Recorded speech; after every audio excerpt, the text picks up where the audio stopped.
A plus B, C, métaphore, grammaire, W, hypothèse, trancher le cou du tronc, couper le tronc du cou, Y et Z.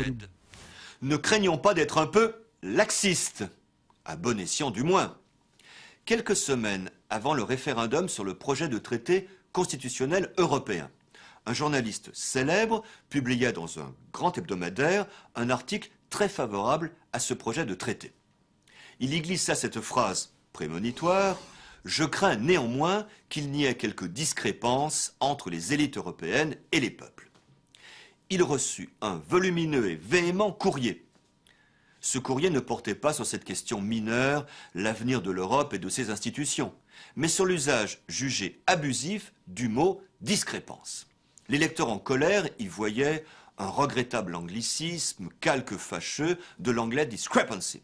Le journaliste dut se défendre, il le fit mal, car il se sentait blessé. On voit le poids de la norme en français. Calmons les esprits.